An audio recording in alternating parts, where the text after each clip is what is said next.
नमस्कार मित्रांनो, प्रार्थना बाग यूट्यूब चॅनल मध्ये तुमचं स्वागत आहे। आज मी तुम्हाला लिंबाचे गोड आंबट तिखट असं लोणचं दाखवणार आहे। चला मग जाऊया आमच्या पाड्यात लिंब काढायला। चला मग आता आपण किचन मध्ये जाऊ रेसिपी बनवायला।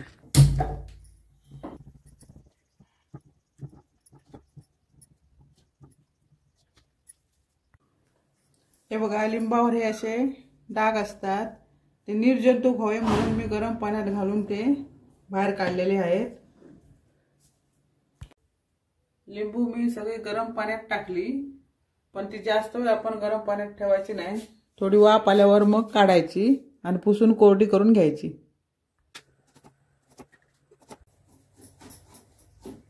हे ईडलिंबू आहे बघा, मोठं। याचे एका लिंबाचे 8 तुकडे करायचे।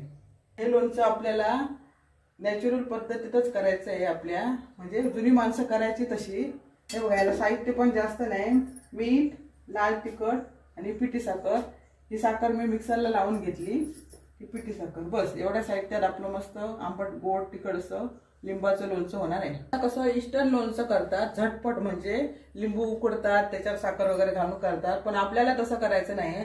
आपल्याला ते ह्याचे विटामिन नष्ट नाही झाले पाहिजे, त्यामुळे आपण आपल्या नॅचरल पद्धतीने करायला 15 दिवस मुरायला लागले तरी चालेल, पण आपण तसंच करायचं आहे लिंबाचं लोणचं। आता ह्याच्यात 4 चमचे मीठ टाकायचं, 4 चमचे मीठ। आता लाल तिखट, पिठी साखर। पिठी साखरच्या ऐवजी तुम्ही गूळ किसून घेतलं तरी चालेल। हे सगळं आता मिक्स करून घ्यायचं। ह्याला चमच्यानेच करायचं, हाताने नाही करायचं, म्हणजे ते जास्त दिवस टिकलं पाहिजे। पाणी पण अजिबात लागलं नाही पाहिजे। पहिली ह्याच्यात पाणी टाकायची अजिबात गरज नाही। हे बघा, आपण जे मिक्स होतं कसं पाणी सुटतं, लिंबाचंच पाणी त्याला सुटतं आणि साखरेचं। हे बघा, हे सगळं मस्त मिक्स करून झालेलं आहे। बघा ह्याला कसं आपणच पाणी सुटलेलं आहे आणि कसं झालंय बघा। आता हे तयार झालेलं आहे, फक्त आपल्याला बरणीत भरायचं आहे। पण त्याच्या आधी जरासं एका दुसऱ्या चमच्याने आपण चव घेऊन बघायची, म्हणजे काय कमी जास्त असेल तिखट, मीठ, साखर तर तुम्ही परत मिक्स करू शकता त्याच्यात। एकदम चटकदार असं लिंबाचं लोणचं झालेलं आहे। आता मी हे बरणीत भरून ठेवते। करून घेतलेली काचेची बरणी घेतलेली आहे। लोणच्याला कधी पण काचेचीच बरणी घ्यायची। मी भरून ठेवणार। आपलं तयार झालंय लिंबाचं गोड आंबट तिखट लोणचं। छान कलर दिसतोय बघा त्याचा।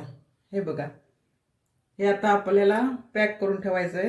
पॅक म्हणजे बघा, जर एक एअर पॅक नसेल तर असं प्लास्टिक टाकायचं आणि हे झाकण लावून,